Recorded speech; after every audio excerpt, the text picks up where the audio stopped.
We have been so absolutely fortunate this summer in 2012 to enjoy delightful, delicious weather. This is the 10th day of July. We're on Beeman Way in Champlain at the Country Malt Group, and just look at this weather. A fantastic day, a great day for Calvin and Hometown Cable and me, Gordy Little, to be out on the road and to do a program that we've wanted to do a long time ago with the Country Malt Group. We're going to talk to Brian Bechard today. He's going to show us around the company and find out how, from its very humble beginnings of supplying equipment for people who want to make a little brewski in their own places or their businesses or in their homes, to a wonderful, thriving business in the year 2012. It's a story I wanted to learn all the chapters of for a long time, and we're finally going to be able to do it today. So stay with us from the Country Malt Group. Well, Brian said go upstairs into my office and we'll follow you anywhere. That's Brian right. Bechard, how are you? I'm well, thank you. I am so delighted to finally be here, as I just said, standing out in the parking lot. Mm-hmm. I had it penciled in so much, I just obliterated I don't know how many dates on my calendar. I know. But it's tough when you got a busy business, isn't it? Yep, we travel quite a bit. We're looking at expanding this into other countries now, too. Again? So, yep. More? So nonstop.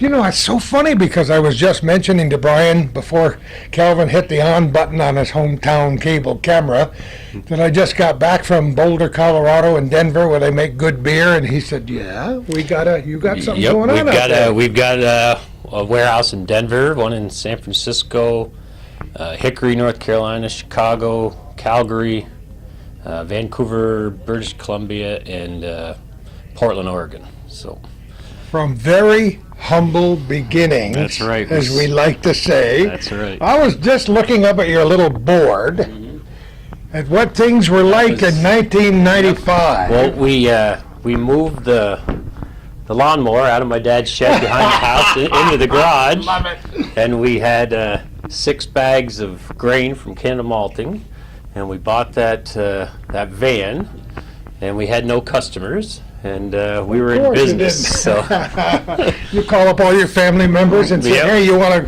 to buy some malt? Yeah. Exactly. So that's how we started. The idea came from my brother originally, who's Tom, who's a customs agent. He was married and had family, and wasn't about to start this venture on his own at that point in his life. So my dad had retired, and he mentioned it to the two of us, and we said, yeah, why not have something to do. I was running the golf course. Yes, you were. Yeah, and be laid off for 5 months a year, so I was looking for something to do. And my dad and I loved to hang out and do stuff together, so we said, well, let's do it and see what it turns into. And it started to go, and in 2000 I hung up the golf spikes, and I can't hit a ball from me to the road anymore. Is it that I couldn't hit my best, so don't worry about that. Yeah.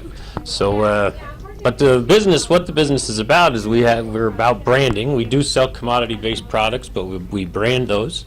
We have exclusive distribution rights, and we work as with landed cost advantages. So the brewer can bundle all his hops, all his brewer's malt, all his cleaning products, his spices, everything that he's going to need ingredients-wise onto 1, 2, 3 pallets, and it minimizes the cost at the brew house door. So we have competitive advantages over our competition, and you're North Country, of course you got that's right. competitive advantages. Yep. And we create brand loyalty, so that's been the whole model from day one, and it continues to work pretty well. Who came up with the name?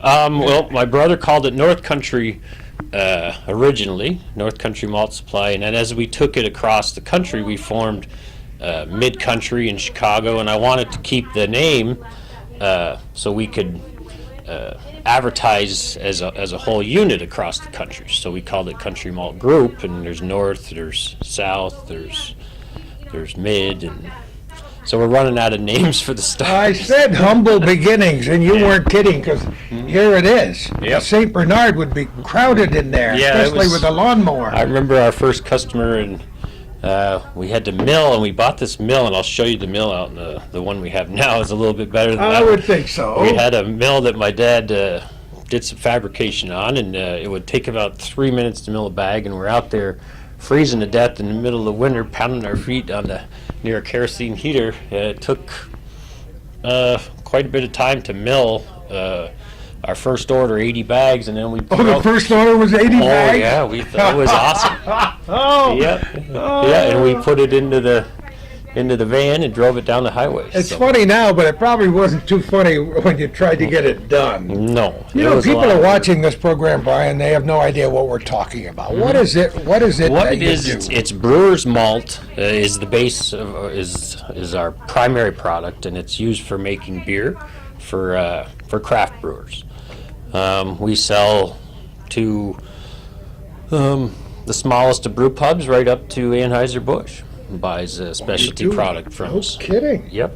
So we distribute all across North America, and we're looking into other countries now too to expand the model.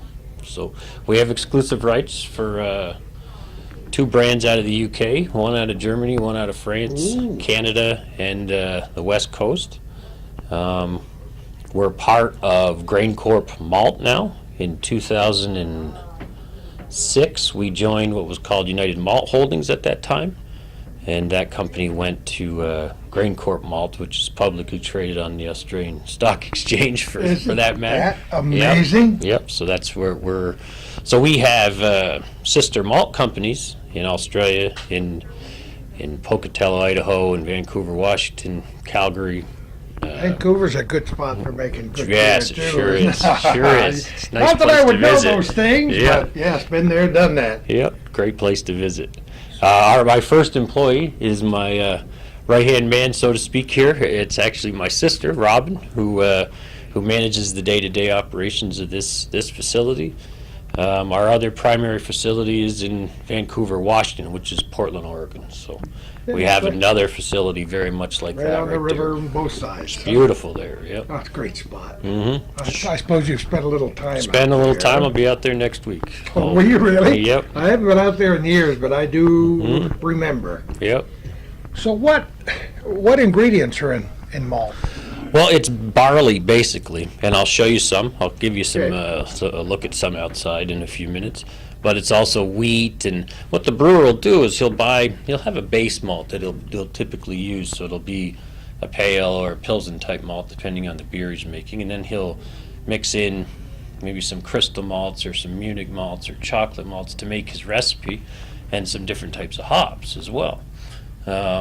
And every recipe is different, particular to each brewer's taste and what they want to make.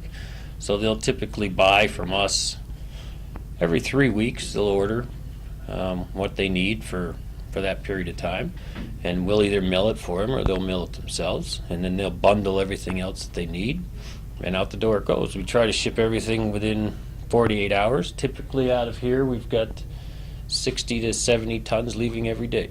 Come on. Yep. Just to give you an idea of the scope, was there a giant learning curve in the beginning? Well, a little bit, yeah. I think there might have been. Quite a bit, because I've got an accounting background, but I didn't know what malt was. I mean, when I first started, I learned a lot from my brother, and a lot of the brewers. It's an interesting industry where they're very open and love to share information. It's not like there's a camaraderie, isn't there? there certainly is. Yeah. It's not like anything I've ever seen. So there was a brewer, a master brewer over in Vermont who helped me a lot, Greg Noonan. He's passed away since, but he was quite a brewer, and he, helped me to build the portfolio of products that he felt would be desired by most brewers. So he was a big help, and it just took learning and doing it and working on the model, because I find most people in business today don't fully understand the markets that they're in. We know our market very well. We know It's a secret. what That's our the secret, sure yep, it is. what Bottom our line. advantages are, and how to exploit those advantages. And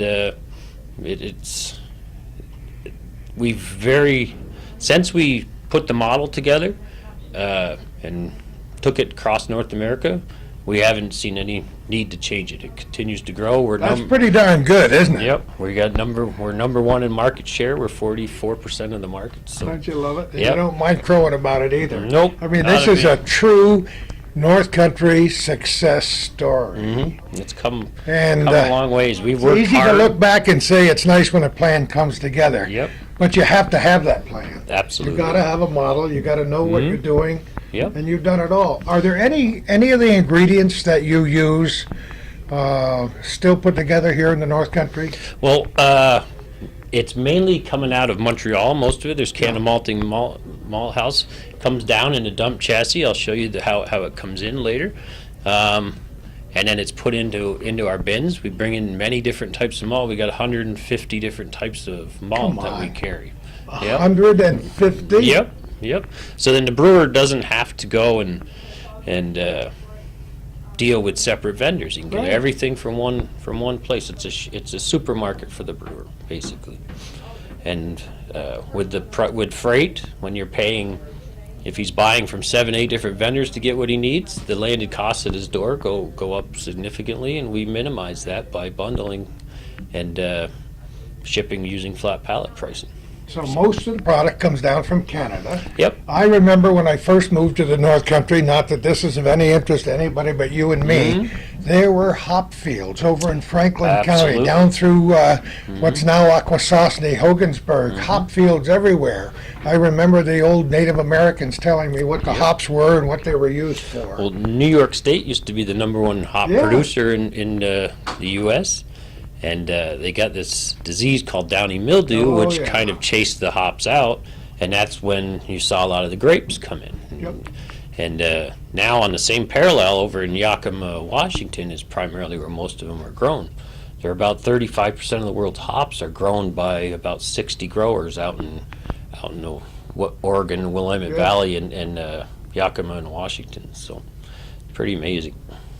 So how big a group do you have? How big a group of staff members do you have? Got about 65 across No the kidding. U.S. and Canada. Yep, there's about 25 here in this building. You told everybody to have a smile on when the cameras got here. Yeah, that's Either right. that, or they're pretty good, Yeah. or they're in a pretty good mood most days. Most days, it's been we've grown very fast over the last few years, and we just switched computer systems, which has been a miserable experience. Finally, How many people have we met that just switched computer systems, Oh, it was brutal. and everybody's going nuts? So everyone's much happier now Now because that the they got the- systems do what they're supposed to do. Yeah. Well, there's a lot to see and do, and a lot to learn. I came in here, so the learning curve for me is gigantic. Mm-hmm. I knew nothing, and already I got enough for at least a baccalaureate degree. That's anyway. right. So, Brian, we're going to look around a little bit. What do you say? Absolutely. That sounds great. That's- I will say the one thing that's so interesting to me is Claude built the foundation, and I put the house on it. We've always said that, because if he didn't do what he did in the first 5 to 10 years, I had to make a living running a golf course. So it's and he stays active in it still today. Are you kidding? Oh yeah, he still goes to all our trade shows, and occasionally get in a truck and drive a load of malt to somebody if necessary. So I love it. It's And fun. you haven't done that yourself in a while, right? Not in a while. I remember I used to drive that green truck Did down the you really? highway with and it was definitely Where the back end just barely dragging off. way overweight. You put malt in the passenger seat and everything. yeah. Did you really? Oh heck yeah! Put a seatbelt on it? That's what I did. Did you really? Yep. Customer needed it, and we'd go down the highway, and that thing would be sashaying all over the place. But we got there, and that's one of the things that helped build the business. Is we did it ourselves, and if the customer wanted it, we did it, and there were some interesting times then. I bet you there were some things that we won't be putting on hometown No, I cable remember today. coming back one time and saying, "It's time we buy a new truck. We Oh, can't did do you this really? anymore." You probably said it in a very loud voice. Yes, too. I think so. Well, it's interesting for you because you had never been in this business before. No, You were obviously a quick study. I was 23 when we started the business. You learn by experience, and you got lots of experience in the first 2 or 3 years, I'll bet. That's a fact. Yeah. Yep. And you learn what works and what doesn't. And it was interesting when we first started. We sold Canada malting product and and stuff called Bechard's malt out of the UK. Well, there was nothing that separated us from, other than a middleman, for Canada malting themselves. So when we got exclusive rights over our own brands, that a lot of lights and aha moments, because it's Yeah, life's full of those, isn't yeah, it? said if we build loyalty to these brands, they have no one else to get them from but to us, and that's what we set out to do. And then I remember when I got on the road, used to go try to sell this stuff. The second thing they'll ask you after they ask what you have for malt is how much does it cost for freight. So I said, okay, if we can bundle this, get a landed cost, we'll create advantages for ourselves, and that was the key thing. Once we got pallet rates, exclusivities, then it was off to the races. So you're battling against some pretty big guys in this business then, right? Yeah, there's Cargill, who's in the business. There's another company, Rar Maltings, which is their distribution arm is called Brewer Supply Group. But there's only 3 or 4 of us for the most part, and all the brands of malt that are out there are spoken for. Really? One of us are distributing them. No kidding. Yeah. People watching this program are going to say, how did this business survive and thrive? Because we have just been through some pretty tough economic times, and yet you grew interesting. taller than the other guys somehow. And we saw that too. We said, geez, we've got to do something to insulate our business. So in 2010, actually, we bought a company called Brewcraft, which sells to homebrew stores, because we expected to see some erosion of people drinking craft beer, but we expected that they'd make it themselves at home and continue to do that. So and that's worked, but what's actually happened is big beer has lost share and continues to lose share to craft beer. So it's seen, or has been seen through the Great Recession here, as the affordable luxury. People aren't going out to the stores as much, or to the restaurants as much, except in this area. You see there's quite a few of that going on. It's amazing, It isn't is it? amazing. It's truly amazing. But, We're different from the average bear up here. But across North America, we've found that they're still drinking the beer, they're just doing it at home. Yeah. So, and right now there's about 2,200 craft brewers in North America, 23 give or take. There's 1,000 new licenses right now, applications. So craft beer is about 5.5% of the total beer sales across North America. We see that continuing to grow for the foreseeable future. So we're in a good market right now. So Business is good, and it's going to get better if you have anything to do with we it. think so. We think so. So keep drinking craft beer, and you'll be supporting Country Malt Group. I love it. All right, let's take a walk. What do you say? Sounds good. When I walked in the door, I said, right-hand man, indeed. Sister Robin, how are you doing? Very well, thank you. It's a pleasure to meet you and glad to have you in our building. We're delighted to be here. I just saw a picture of Albert Einstein's desk, Does it look like this? and it was way messier than yours, and not nearly as messy as mine, and he had a comment about people, who didn't have messy desks. It just means there's stuff going on in this room. This is organized clutter. Mine's not organized, so you're one step better than I am. So you were the first. Employee for North Country Malt. Yep, I started in 2000, summer of 2000, and I could barely work 20 hours a week because Dad and Brian couldn't sustain my paycheck. Now I work about Isn't that 65 amazing? hours a week, 6 days a week. Do you really? I do. Yep.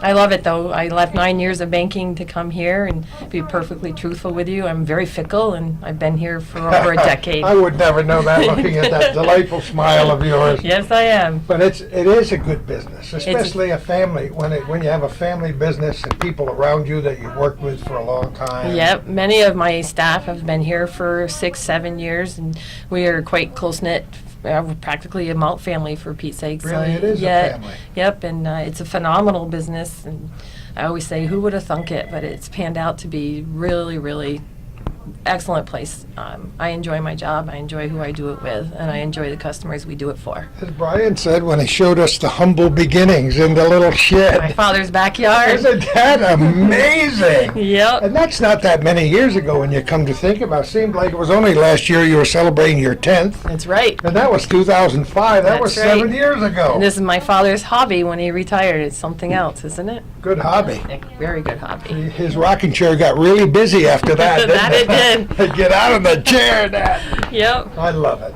Thank you so much for talking with us, Robin. It was my You pleasure. do pretty well for somebody with a microphone stuck in their face. Thank you. You're a pro. Have a great day, You do Robin. the same. Thank you. What do you have to do?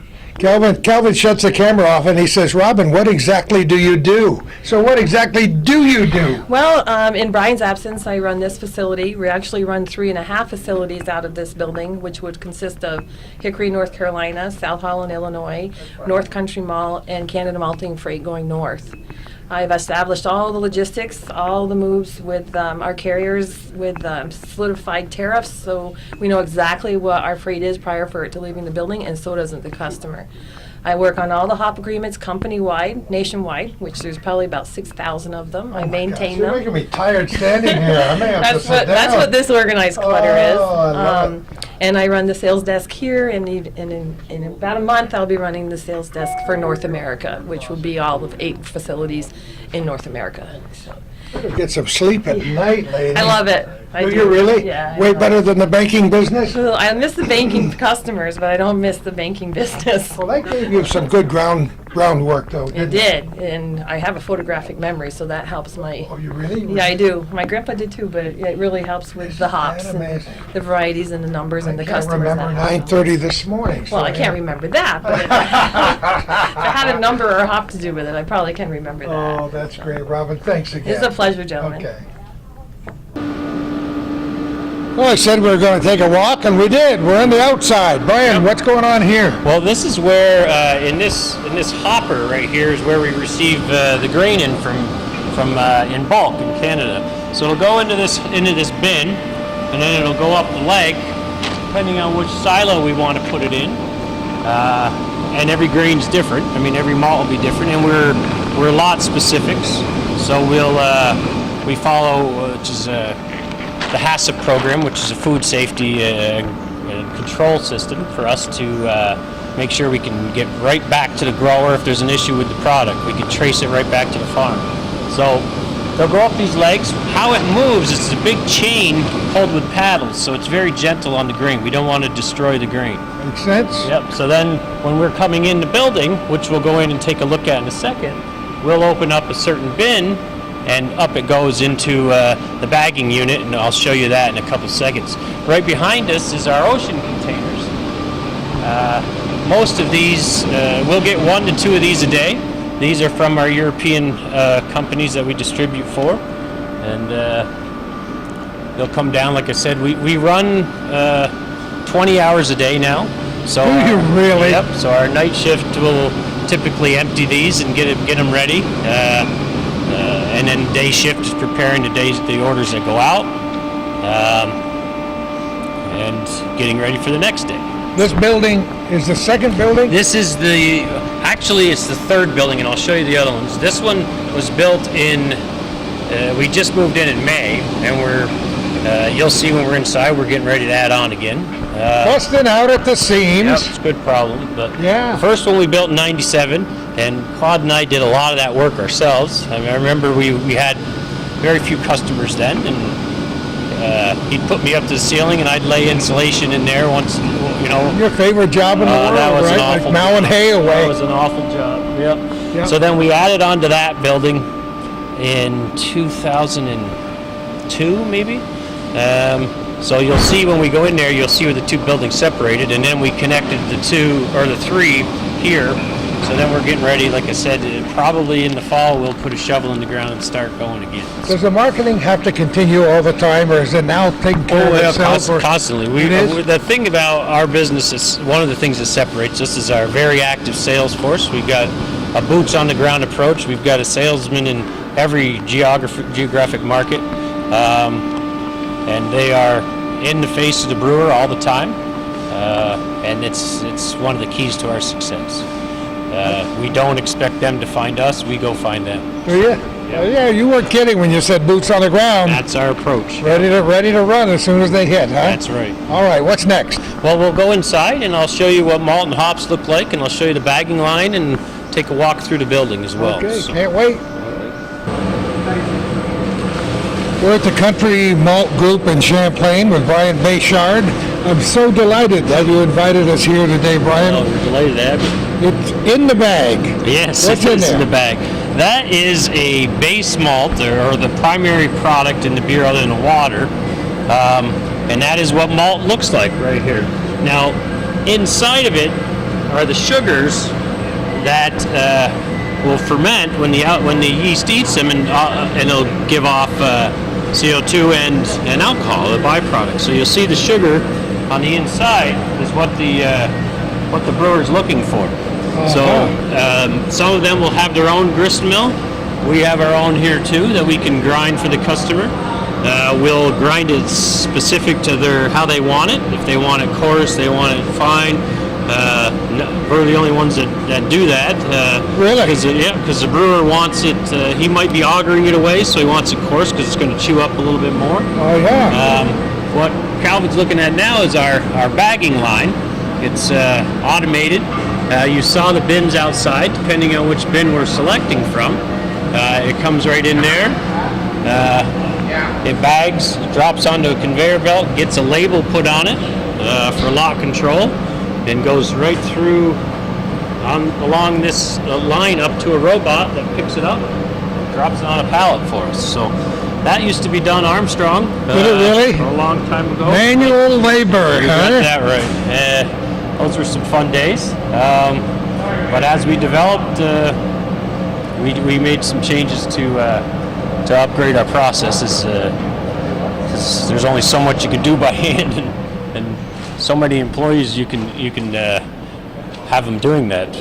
It just wears them out after time. What did you open over here on the deck? That is, these are some processed hops. So primarily, craft brewers are going to use what are called hop pellets. They're more efficient. What it does is it takes the flour or the cone of the hops, augers it, heats it, and processes it into these pellets. These are the most readily used hop by craft brewers. It's called the Cascade variety. Gives off a certain floral or smell that a lot of craft brewers seem to enjoy considerably. That's one of my favorite hops as well. Key component of hops are the amount of alpha acids, or the bittering units in the hops, so that you'll get that in certain craft beers, very bitter. The IPAs, the India Pale Ales. Oh, I love them. Yep. So those are what are called alpha hops, or the high alpha varieties, and then you have the aroma varieties. Craft beer uses a considerable amount of alpha, but primarily the aromas are what they're looking for, the different flavors and smells that you'll pick up in the beer. So Why do they make good IPAs only in some areas of the country? And not it's others? because they're developing, that's and that it. is that variety, along with the Belgian styles, are the two biggest growth varieties of beer styles out there now.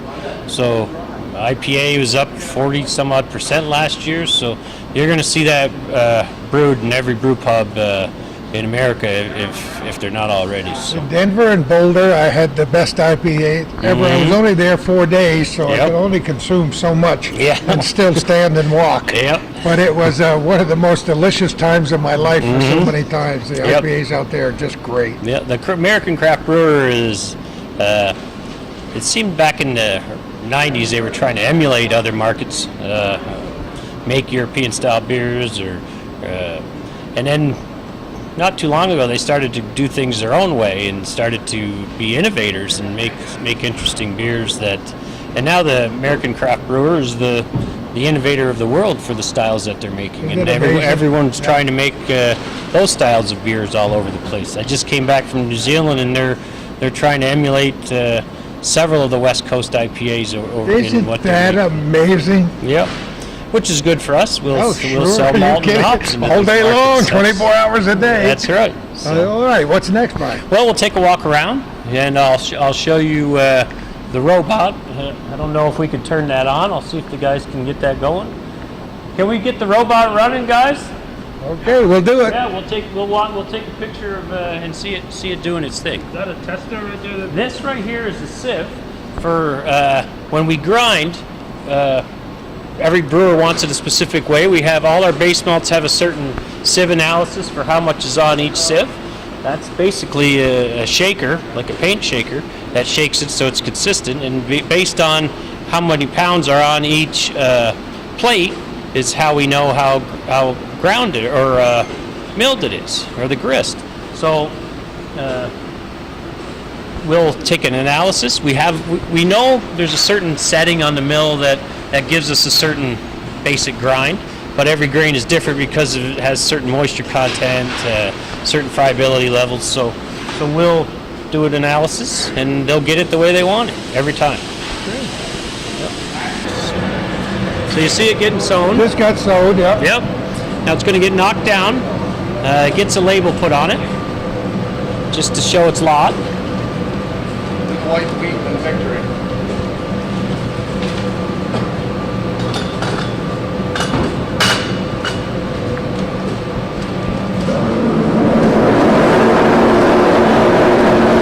So they're also going to run the mill here to show you what that does. Okay.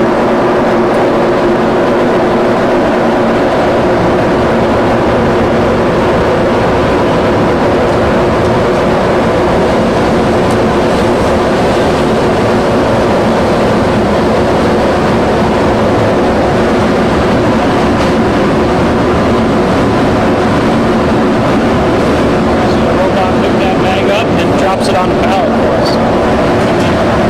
So you'll see what milled malt looks like. This is probably a base standard grind. It's not much other than just cracking it. You don't want to shatter it, because what it does is if you shatter it, it clumps in the mash tun, yeah, sure. and then it causes their brew session to run forever. Creates a big problem for them. There you go, Dan. Let me see that.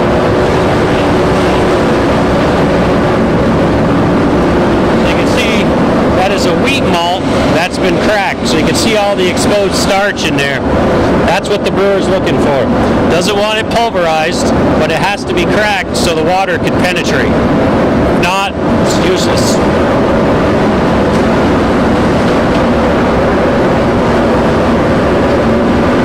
All right, well, we can take a walk around, and I'll show you the other facility, or the first warehouse, and I'll show you where our initial offices were. Okay, great. Bags to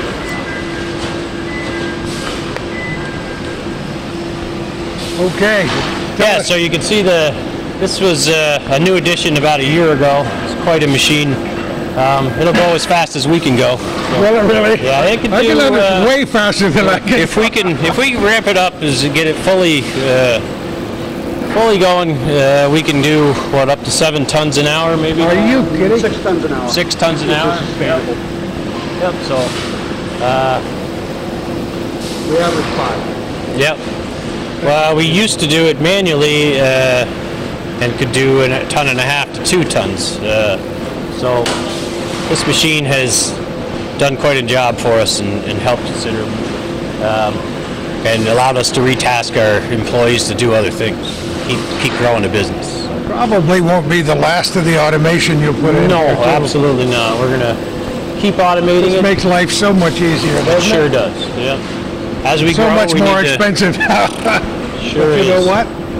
It frees the people up for other jobs. That's right. That's right. Yeah, we're definitely not getting rid of anybody. We're looking to keep growing and have them do other things. A lot of the people who work for you are from this area. Absolutely. Yep. From here, Moores, Shazy, Plattsburgh, Ross's Point, and that general vicinity. I love to tell those stories because there are so many outfits like this wonderful country malt group that the general audience has no idea you're down this little Beeman Way road off Route 9. Most people think we're making beer back here, which Which we would do be not. fine, you know. Yep. You meet Sean? Yeah, Yep. get over here, Sean. How are you? Good, thank you. I forgot your last name already. It's Sean Baynard-Ewan. You just rolled right off his tongue like he's been saying it all of his life. So what's new with you, Sean? Actually, loving my job here. I've been here just about a year now. Brian brought me in as the first operations manager for North America, and we've had a lot of challenges we've tackled and conquered a number. We still have some in front of us, but with the company growing the way it is, it's a wonderful opportunity, and we're trying to become the best in breed, best in class at what we do here. I think you already are. So the sky's the limit. You know, it's nice when you take a challenge. It's to use a football analogy, you pick it up and run with it. Absolutely, and it's a great opportunity. So it was a very well-kept secret up here. I was fortunate enough to be headhunted into the job, and been pleased What ever would we since. do? What would the world be like without headhunters? Tell me that, huh? Yeah. And they've been busy the last few years since the economic crunch around the Absolutely. country. We know so many people who lost their top-level jobs and been searching for 2 or 3 years. I got a son in And that was me. that category, and it's really hard because you wonder, okay, am I too old to get another job? Yeah, right. Am I on that cusp? You know, I think Sean is he as we grow, we're growing very quickly. Sean is helping me give structure to that, making sure we're documenting our procedures, making sure we're doing it in a safe manner, and just taking the operations from here so they're the same in Chicago, they're the same in Vancouver. We're the same business in New Mexico as we are in New Jersey, and that's the goal. consistency. He's helping us. Meanwhile, you're writing the book and turning one page At a time. and one right. chapter at a time, and Yep. it's got to be a very long book. It's a fun business. It's. You saw that picture on the wall. And when some days I have a frustrating day, I'll take a picture or go take a look at that, and it definitely makes me understand where we've come from, and makes everything seem a lot better on rough days. There are other businesses that haven't come so far in twice that amount of time. When you consider it wasn't that many years ago when this was just a dream. It was 95, and it really didn't take off until about 2000. So it's only been really 12 years that we've really gone at it, but we worked hard. We had a good model, like I said, good product mix, and it was just a matter of making that happen across the country. And the reason a lot of new businesses fail is because the lack of patience. You said it was about 5 years. People figure after a year, if they're not making the salary they looked for when they started, they abandon the business and go on to something else. But you stuck with it because you saw the light at the end of the tunnel. We knew what we had, and it was just a matter of time for that to grow. We knew we had competitive advantages. We knew the model was solid. It was just a matter of making the customer aware of it. And the key thing, like I said earlier, was understanding the market we're in, where it's going, what advantages we have in it, and exploiting those. And that's what we've been pretty good at. So.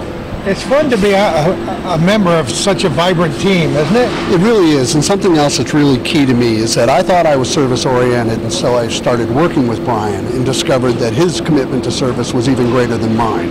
And he'll have to occasionally, where I'm an operational guy and I need to standardize this, he'll be, nope, I want service for that customer, you do what it takes. Isn't that amazing? Get them taken care of. And he's right, it really is what makes the business, and it's why our customers stay with us. That's part of that big old bottom line that we talked about. Well, our competitors have processes, and they're good. They're very good businesses, but they'll try to force the customer to adapt to their processes, where we will adapt to the needs of the customer.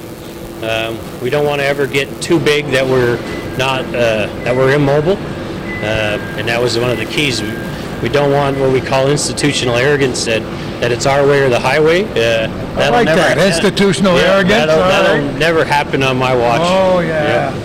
But it's obviously a good... I was thinking in here, in this room, do you have to maintain a certain humidity? It's just room temperature. In the hop cooler is where we keep the hops cold. That's where it has to be good. That's where it stays cold. Ideally, malt has a shelf life of about a year. Certain types of malt will turn 50 times a year because they come down and in and out the door. Some will take longer because they're not as popular a style. Like they might be a crystallized wheat or a roasted wheat that the brewer's going to use, 100 pounds a year of. But you have to have those, so he doesn't need to go look anywhere else for them. So, but typically, our entire inventory will turn 7-8 times a year. That's amazing. What was your background before you came here? I actually taught operations management at Plattsburgh State for a should've- number of I years, should've and known. worked in heavy manufacturing just in time. Did you really? Yeah, best in breed. I managed contract for Walker International for 5 years on the Bombardier contracts, and was underemployed here in town doing work, looking for the next great opportunity when I said I got headhunted into this, and his job uses everything I know every day, Isn't it and stuff amazing? I don't. I mention this phrase often because some people who don't live here, who have never vacationed or visited the wonderful Adirondack Lake Champlain region, think we live in Podunk, USA. Of course they do. Guess what? This is a humming community.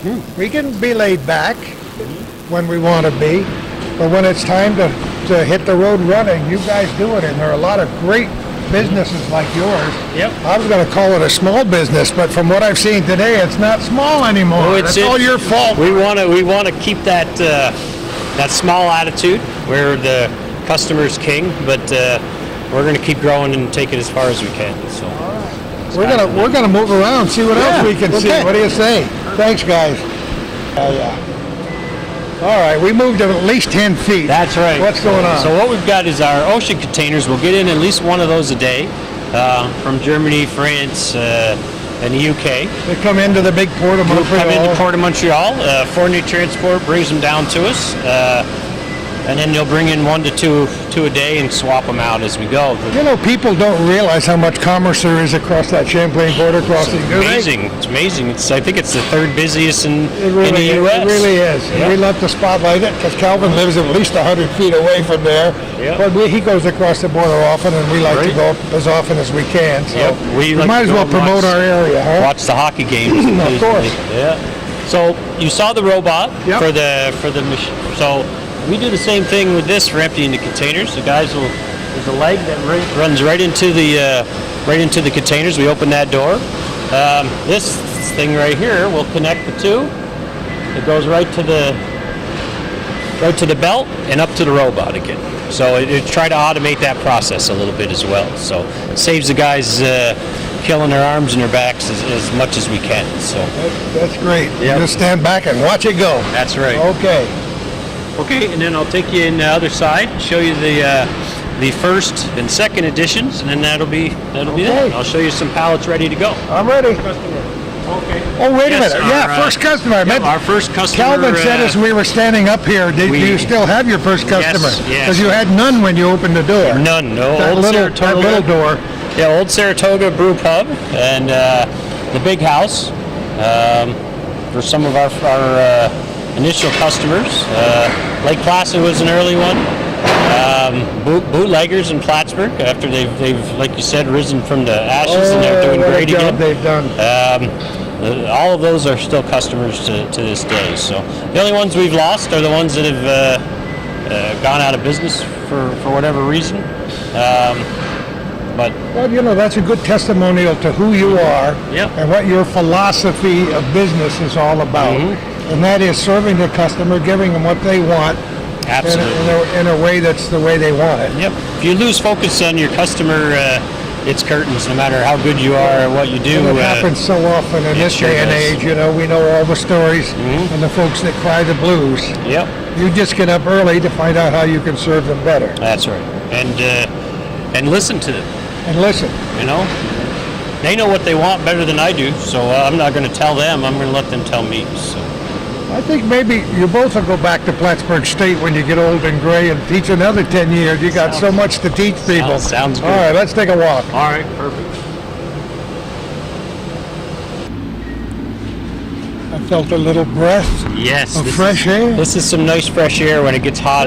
You can go hiding here. But what this is our hops. We'll sell about 100 different varieties of hops. This is one of the rows. We keep quite a few of it at another warehouse off-site as well. But these you can see feed down to us. So the guys, depending on what they need, will take it off of here. You can see how it rolls right down to the front. Yep.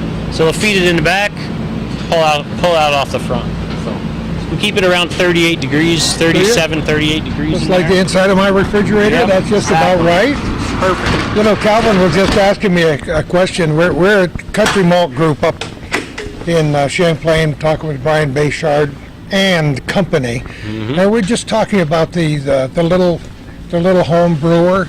You said you still have 1,000 or so. We still sell to them. A couple years ago, we bought a company called Brewcraft that sells primarily to the stores. Right. So we grandfathered in the ones that were buying from us. We didn't want to leave them without an opportunity to source from us. Sure. But the new ones are buying our products, or can buy our products. Around here, there's a brew store in Plattsburgh, off Durkee Street. I can't remember the name of it offhand, but there's several in the area because we opened up Brewcraft out of World Warehouse right around the corner. Not very far away we've from got, here. Yeah, and we've got our homebrew store distribution out of that facility for the East Coast. So.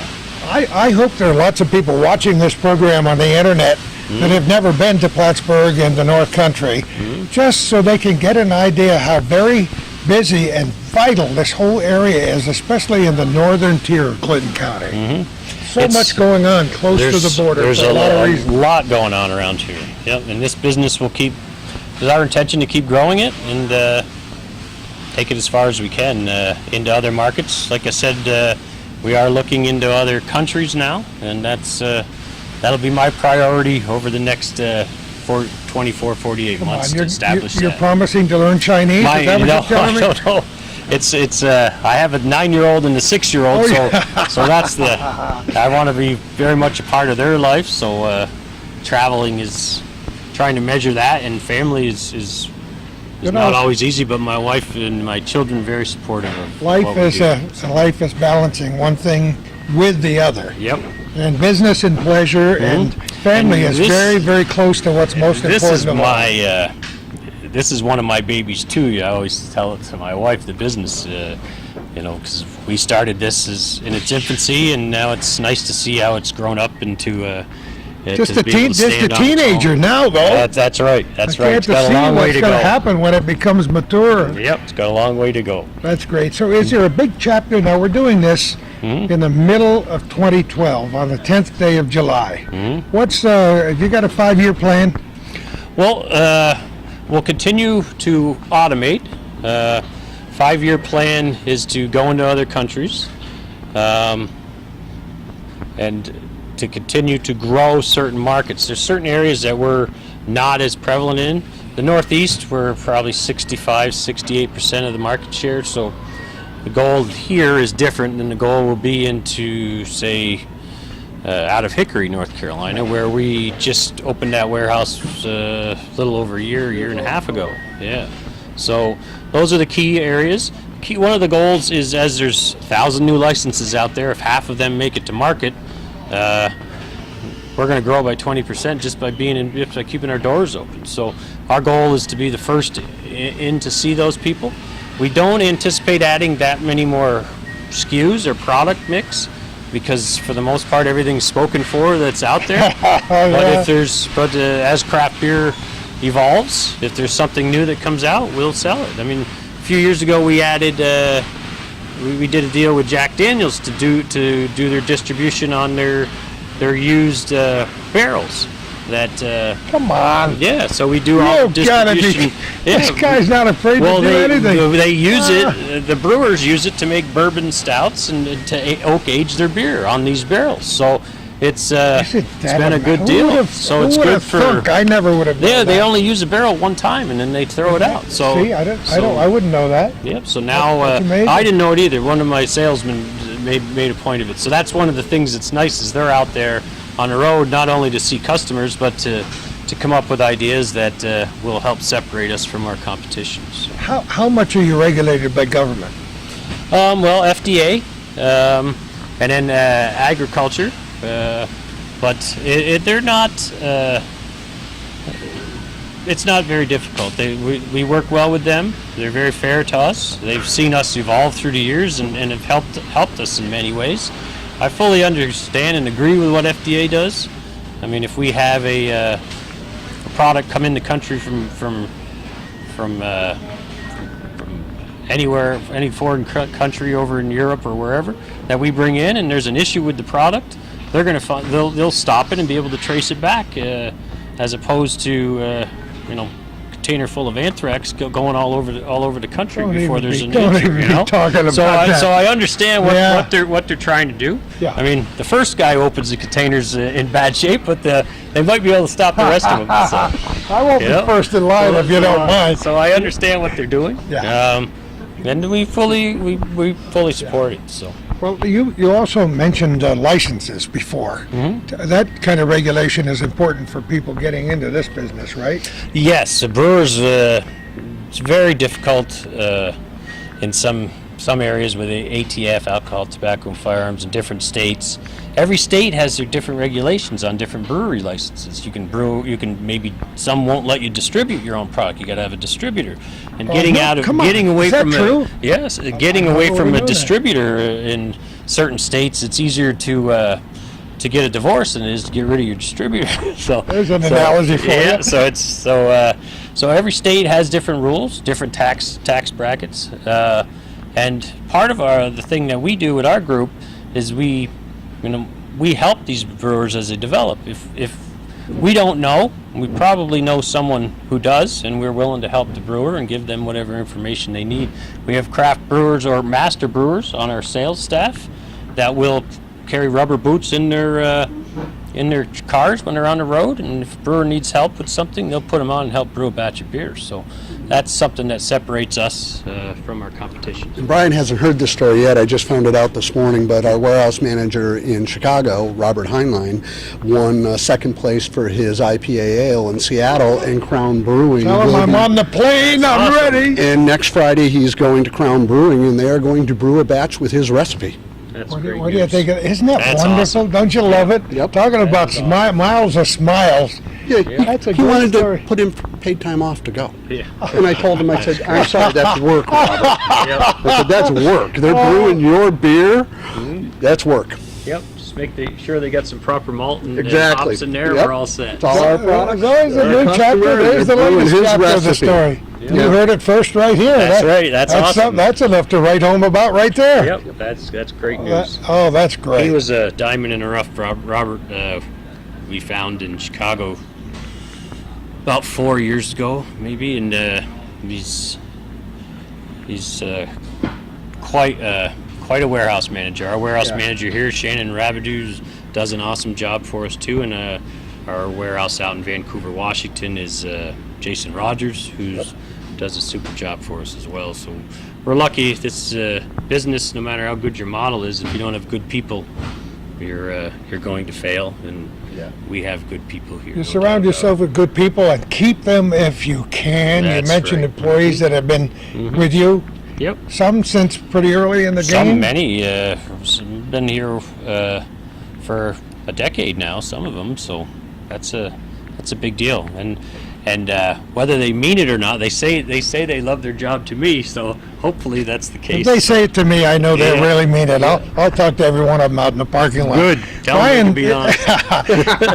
if there are, You're honest. yeah, if there are people watching this locally or anywhere around the globe, thanks to the internet, people can see this in far-flung places where maybe you'll have a warehouse someday, Right. and they want to get in touch with you to learn more about what you do. How would they do that? The best place is through our website. It's countrymaltgroup.com. Easy. That's the best place. Been and there, that'll- done that. That'll guide you to wherever you need to go from there. That's the only reason I knew who you are and what you were doing before we came here. Yep. I love to go into a place kind of flying blind because it's so much of a pleasure for me to learn something, and I've learned at least 4 chapters of a 100-chapter book today. So I may not be ready to go to work for you, but I'll be ready to stand outside and preach the gospel about the country malt. Keep group. drinking IPAs and supporting trade. That sounds like a good plan. Not to a me. bad plan, is it, huh? Nope. And the 3 of us are from Morrisonville, so it's right. first Morrisonville and then the world. That's right. Just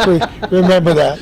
Perfect. Anything else you want to talk about? No, I think that's about Oh, it. It was- You're not exhausted. You don't kid me. Nope. You'll be working here till 10 o'clock tonight. Not here, sometime in my basement probably. Oh, great. It's great. That man works at all hours, day or night. It's great to I meet don't know you, how my he does friend. it. Thank you, Gordy. It was a pleasure Good to meet luck. you as well. Good luck, my friend. Thanks a lot, Have a Gordy. great day, and Pleasure. thanks, everybody. Thank you. I hope you enjoyed that little tour of the Country Malt Group here in Champlain as much as Calvin and I did. It was just terrific. And if you thought the story was over, no, not quite. Another chapter will be written in a few days when Calvin returns here to do some more interviews with another guy, with Brian and Claude. There we go, Claude, the guy who started it all. He'll be back here to enjoy that, and I hope you do too, and I hope you stay tuned to Hometown Cable. Okay, Calvin Castine, I'm off camera, I'm over here. I got Judy Castine on the camera. Gordy is getting ready for his 2 weeks at Coles Creek, so he's not able to be here, but we had to come back and get the real story of how this Country Malt Group all began. And just to let you know how I happened to, I've known this outfit's been in business for a while, and you drive by here on Route 9, and there's trees in the way, and you know something's going on back here. And I've had a nephew or two that worked here for a few summers and so on, so I was aware that this outfit was growing. And I knew that my buddy Kerry Tremblay was working here, so I do a semi-weekly show called Talkin' Business with Joey Tremblay, and it's just a 20-minute little get-together. And when I stopped in here to see if we could do a Talkin' Business, I realized that there was more to it than just 20 minutes worth of video, so that's how we happened to make it an hour little corner and get Gordy involved. So we're talking to, on our left, Beverly Bechard, and on the right, the guy who started all this, Claude Bechard. And first of all, if I go to the Cooperville Church, St. Joseph's, look back 100 years to a plaque back there, there's about 18 different Bechard families back then. The cemetery is full of them. You know, Are you a part of the original Coopersville Bechards? yeah, yes, I am. My grandfather was Emil, and my dad's name was Frank, and they had a large family. They lived on the Stetson Road, down where they call it Soccer Town. That was my grandfather's farm. Oh, really? Yeah, that was my grandfather's farm. Right there. Oh, really? Good. Yeah. You got any pictures of that? Because I'm going to do shortly a little get-together with the historian Bob Cheeseman on Sucker I Town. don't think we have any pictures of that farm. The No. barn's burnt, and the house is still there. And I think they tore down the silo. I think everything's gone. Your cousins might, the Beeman brothers. Maybe Rosie has something. Yeah. Yeah. Okay, so we're on Beeman Way here, and the Beemans are your... Oh, man. Yeah, we bought this property from Roswell. Yeah. So, yeah, And every time we- actually it comes from the other side. This property, original property, started over on the other side, over on what is that? Rapid Road, Rapid right? Road. Yeah. Yeah. We bought the land from Roswell, and he still does backfill whenever we add a new building. Roswell starts hauling dirt. Bring your trucks. Yeah. And Beverly, you're a local girl. Oh, yes, I was born and brought up in Ross's Point. Yeah, Frank Maiden- and Jenny Hoy's daughter. Uh-huh. Yeah. Yeah. Live in Florida now, but Ross's Point's always my home. Yeah. Yeah, I think Robin was telling us that your father had a photographic memory like she does. Yes, he did. Yeah. Yes, he did. Yeah. I remember he used to sit, believe it or not, he'd love to sit and read the Bible. And then when he would sit in church, he would listen to either the priest or what the minister's saying, and he would either agree or disagree that they said something wrong. So, I'd sit beside him and go, Dad, don't shake your head. It wasn't an exact quote. Exactly. Well, had to be exact. And of course, he's got a plaque over at the fire station. Oh, yes. Yeah. He was very active in the community, and he was on village board at one time. He was fire chief for many years. When he retired from that, he became president and treasurer. In fact, the day he died, he had gone around the village paying different things for the fire department. He's very proud of the fire department. He loved it very much. Well, you saw it from its infancy and Yeah. you know, to what it developed into. Oh, many times we had to get up from the kitchen table and have blueprints of that new station put on the table when we were kids. You know, yeah. Well, why not? I was talking to a fellow named Tom Bechard at the high school graduation, Yes, you did. and I said, well, we're going to be doing that story with your brother and with your father. I said, I'm going to find out how it all began. And he says, well, I went there after my father retired, and he was sitting, I don't know if in the den or garage or wherever. Went back a few days, he was still in the same spot. I said, Dad, you're going to turn into a vegetable here. You need to get up and do something. You're too young to sit there and do that. That's what we did. That's exactly right. Yeah. Yeah. Yeah, it was all his idea. Yeah. So tell us about that first trip to Montreal. And Well, we, as you saw previously, we had the green van, which the little guys, the grandchildren called the Malt mobile. Here comes Papa in the Malt mobile, and we would buy malt from Can Malting at that was our only source at the time. And in order to get a better price, I used the Can Malting would break the load in with 2 invoices for the customs. And I had to buy five tons in order to get that price. So I'd make 2 trips to Montreal on that particular day with that van, bring down 200 bags, 100 bags of load. I'm telling you, it was plenty of weight. I can imagine. I don't know how that thing did it. You All we ever did to it was put tires on it and have it serviced. It shocks and springs must have. just kept on taking it. It was a tough vehicle. We put over 100,000 miles on it. Wow. Yeah. Now, did you have this? You had this van before you went up there that first time, or did you have a pickup truck? No, yeah, the very first trip, we bought very little malt. Yeah, it was our little pickup. Yeah, went with a little pickup truck on that trip. But then, as lo and behold, as it got going, I was going up there like 2 or 3 times a week, and then we had to pay up front. I wasn't going to get credit at that I time. don't imagine. So we'd find the money to buy them all, and I'd make 2 trips up there. And a lot of times, I'd get my second load and come down, and there would be product in there that I needed to mill. It had to be gristed. So we'd back up to the little 12 by 12 behind the house and unload behind the driver's seat and the passenger seat. Take that section out first and wheel it in that little building with a hand truck and grist it and start stacking it back in there so I could deliver it the next morning. Be out there all hours of the night. Next morning, down the road. Yeah, it was something else. So, did you ever say, Tom, what have you got us into? We were camping with my sister and my brother-in-law when Brian called when we got our first big customer. And we were so excited, oh my gosh, what have we finally got a customer. And it was Big House in Albany. Yep. And that was our first.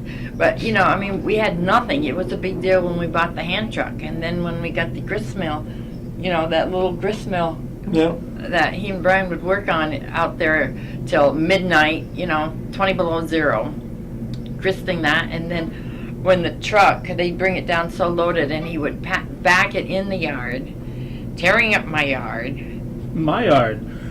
I was the one that took care of the yard and breaking all the patio stones. And I'd go, look what you did. I'll fix it. I'll get you some new ones. And he did. We're rolling in money with patio stones or nothing. Back then, everything was a lot. When it takes a lot to start a business. And, we had many, many sleepless nights going, oh, I hope we're doing the right thing. It worked out well. The boys were very helpful. Now, were you a home brewer when you started this? No, Tom was. Tom was. Or still is. Oh, okay. So he was aware of this. He had some And background. of course, he works up at the customs, so he's he's aware that. Now, was he your first customer or? No, not really. Tom had a source for malt. That's about it. But that very first, like Bev says, Big House. They were just building it, and this guy by the name of Rich Michaels was the brewer, and he had great propensity for construction. He just loved building stuff, and he could weld stainless. There wasn't anything the guy couldn't do, and he built that brewery from the ground up. And from the front of the building, you could look up the hill, and that's where the Capitol is. Uh-huh. Yeah, it's right there. Wow. And Rich calls me. He says, I want to buy a load of malt from him. We've been down there trying to get it. Well, Rich, you're not ready for it. I don't care. I want the malt. Okay. I said, I'll find a way to bring it down. So he told me how many he needed. It was like 800 bags. I said, oh my God, we're off and running. So You can put how many in your van? well, so Carl has been great. Carl Smith. Okay. He helped us a lot. And he had a trailer, had a few barrels and stuff in it.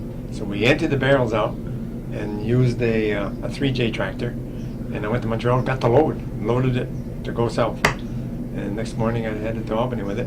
And as it would happen, there was a customer, I think in Potsdam, that had called us. So Brian went west and I went to Albany. We thought, yippee, here we go. Yep. So, And it just kept going. so you had to find these people that were potential customers. And, Yep. We'd go to them ourselves. We'd Yeah. go on little sales Yeah, trips. you were your own sales Yep. staff. Now, were you still working for the village at all this time? Oh, yes. Oh yeah, praise Oh, God, yes. because that's what kept us going. Were you helping to subsidize this business then? Yeah. I would come home at noon and never knew who was going to be in my house because our house was the office. Office was in the one room in there. And, there would be boots and everything all over the living room. And people being there, but that was okay. It all worked out okay. No, we were there till '98. That's when we built the first building. We had the small office there. So Right. it wasn't really convenient. We'd come up here and work, then we think, we better go check the phone. Back to Ross's point, Oh, check my. the phone. And maybe do an invoice or something. And then come back up here and work some more. And that was just myself at the time. Brian Well, we was- rented space too Yeah, for we a long rented. time. We had from Bumper Baker. We Yeah. rented a couple cubicles from him. And then Carl had a St. Johnsbury trailer, an old one. This is Carl Smith again. Oh, yeah. Champlain Peterbilt. And it was sturdy, 3J fuel. it didn't leak or anything. And relative. So we were talking about storage one day. So Carl says, use that St. J trailer. He says, a few barrels in that one too. He says, we'll take them out. So then we used that. That was our another warehouse. And one thing after another, we ended up here. And we rented from Dick Cole, Dick, yeah, we were at Dick Cole's for where about a the winter. exercise program is now. Right where that Okay. exercise building Rented is. that building. Another purchase that we made, which really turned out great, we finally needed a forklift. We could use it at Dick's. And the ceilings were high enough. Uh-huh. So Brian and I went shopping in Montreal one day. It was called Hewitt Equipment, I think it was. It's up there off of Route 13, going towards Maribel. And we got a hold of a salesman. He says, it was cold out and nasty. He says, I've got one way in the back. He says, it's really reliable. He says, it's only got a single stage, no forklift, lift. He says, it'll only go up about 10, 12 feet. That's all we need for now. So I think we paid around $1,700 US, and there was quite an exchange at that time. Yeah. And we had it shipped down here, and we used that thing forever. It just kept on going. And finally, we got newer equipment from Northern Lift over there in Burlington. But it was a great piece of equipment. You got your $1,700 out Oh, of it. did we ever? It was great. Ran on propane. Uh-huh. So I said to the guy when we were in the back, why don't we get a bottle of propane and we'll bring it inside? I'll go get the keys. I'll bet you it'll run that far. So he hops on that thing and it took off. And he drove it like from here to the docks to get it inside. It went all the way inside. I said to Brian, this thing doesn't leak propane, that's for sure. And it just had what it was Just what was inside in- of the yeah. engine, the carburetor, whatever they call that Yeah. thing on those. And it ran all the way in. Wow. Just as it got inside, it quit. just enough. It made it. Yeah. Running on fumes, they say, Yeah, right? It did. Oh, yeah. It was a sound piece of equipment. It was called tow motor. And tow motor Caterpillar. The Caterpillar had recently purchased a tow motor, and it had both names on Okay. it. Yeah. Now, what'd you do before you retired? I drove trucks. I started with Smith Transport and worked there for 16 years. Now, that's not Carl Smith, though. No, that's a different Smith. Yeah, that's a different Smith. That was the international carrier. They were like Mason Brothers competition, and we were on 276 at the border. Yeah. Is that where your Uncle Albert worked, Judy? Yep. Albert Engdahl? Oh, Albert Engdahl? Oh my God, that was a great guy. Yeah. With his little Yeah. cap there? Yeah, Albert was always a nice man. Always treated me, super. Yeah, he was a great person. And I stayed there for 16 years, and they came up with what they call a change of operations. We would have had to move to Jersey City, New Jersey. They wanted drivers down there and like do relays in Albany. Uh-huh. So we had the 3 kids. Brian was like 4 years old maybe. So we said, we're not raising these kids in New Jersey. No way, we're not doing it. I'll find something else.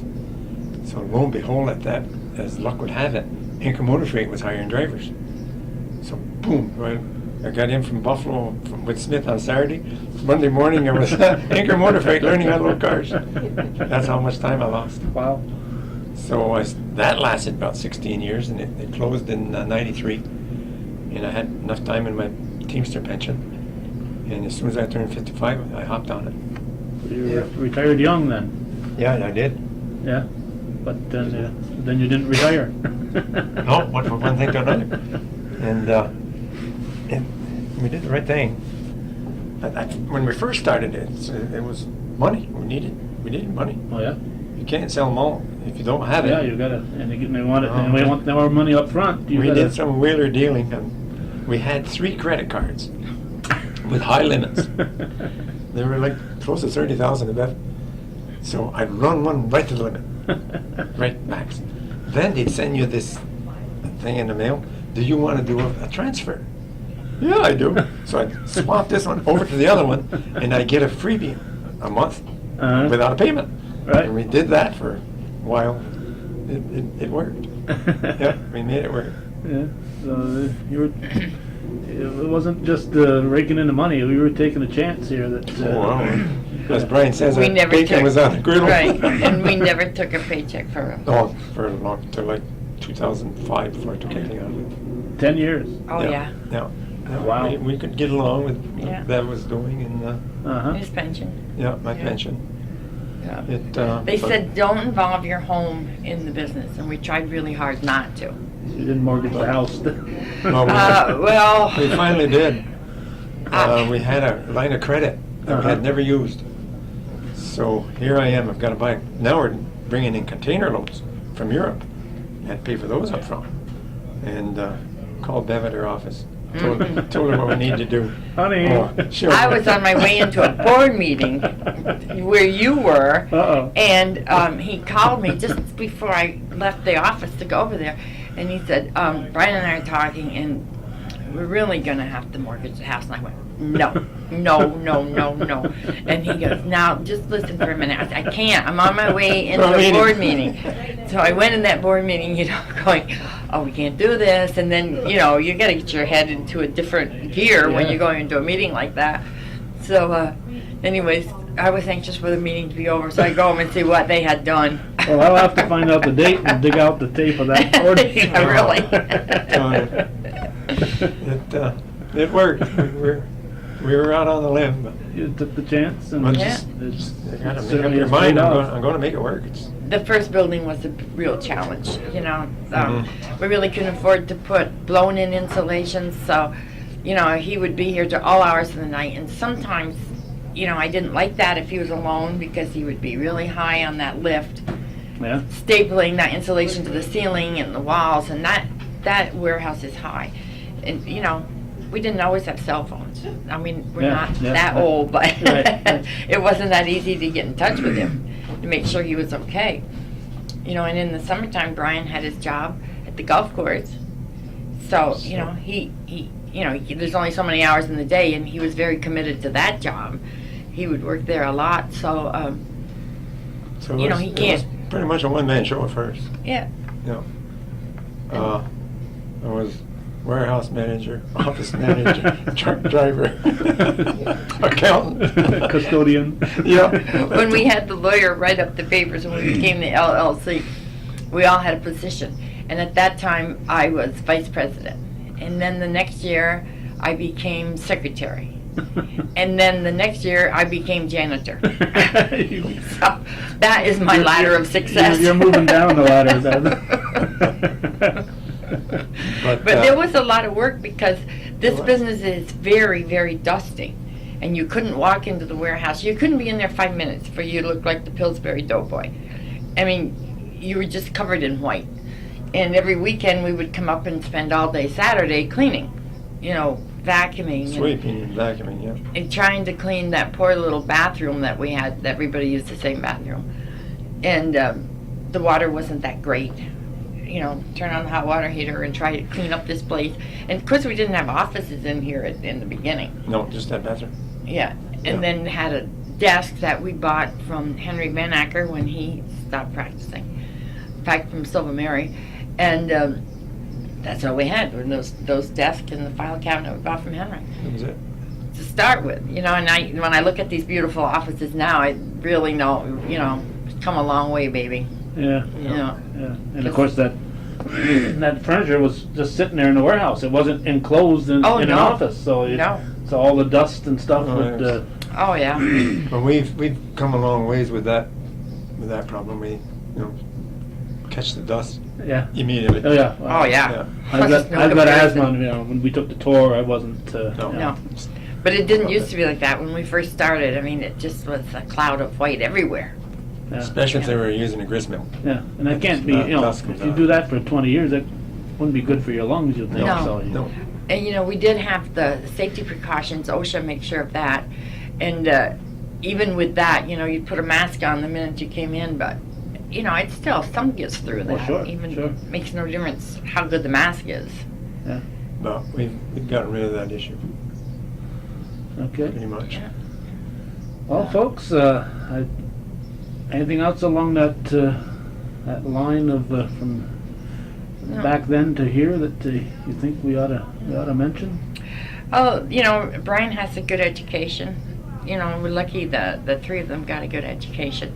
And he has taken this business farther than we ever thought it would go. I mean, it's international now. Yes.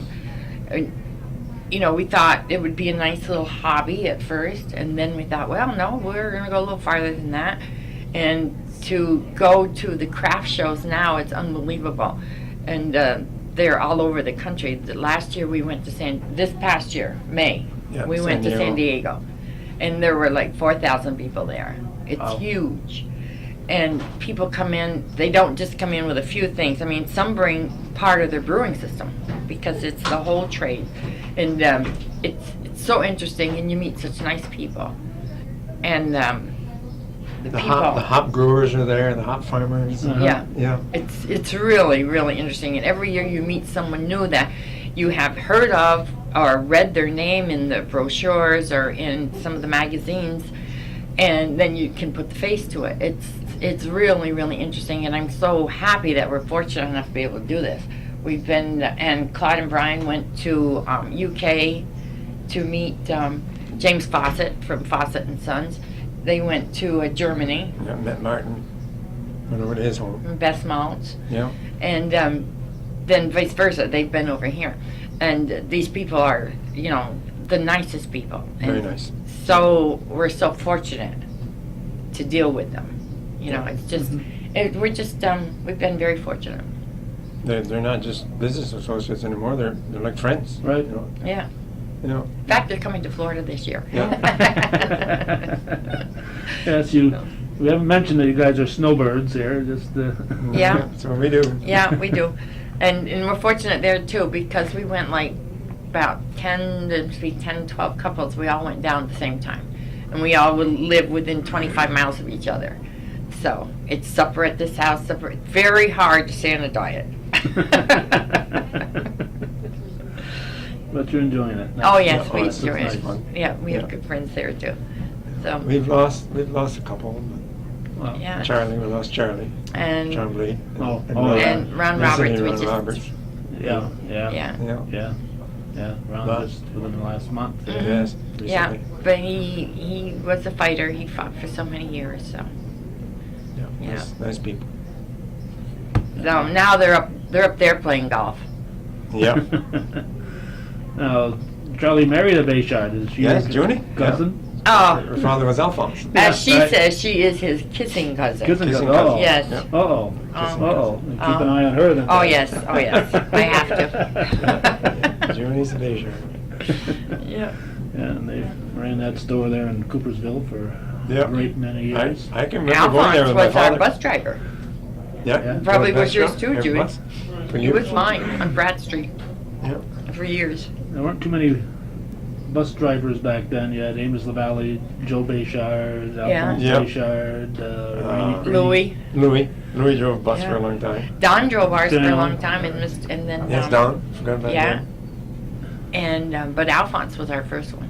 Didn't Norman drive a bus? Norman drove for years. Yeah, but not, Yeah. Not when you guys were going to school. No. Don't- No. Sorry, Norman. Norman is watching this, and he's going. Yeah. Joe they're Buck. aging me. And Norman never ages. No, he doesn't. He's very much the same. Okay, so if there's anything else, now's your chance. No, Don't it's call come a me up long way, 10 and minutes from now and say, it's "Oops." still growing. Yeah. You know, And it's got to be still very, growing. very gratifying. to You you know, guys, it is. especially because it's a A lot of family business. satisfaction. Yeah. Yeah, and it's very nice when you have children that can take over and do this. You know, we don't micromanage. They do a wonderful job, and we just sit in the sun and play golf. And count your money. Don't know about Well, that. so Brian and Robin do all the work. Yep. But when Brian first came on and got out of the golf, we had to make sure he could live Well, off yes, yes. it. And we did it at the right time. Just, yeah. So Yeah. there's Oh yeah. sometimes. We didn't make too many mistakes. No. I imagine there's always things you would redo, but sometimes if you redid that, you have been off in another direction and something else. Right, would something have else go happened. wrong. Yeah. Right. So, yeah. No, so- we were lucky in that respect. Okay. Yeah. All right. We've been learning the North Country Malt, now Malt Country Malt Group story, and we're here with the founders, Beverly and Claude Bechard, and I appreciate you guys taking the time to Thank chat you with for us. having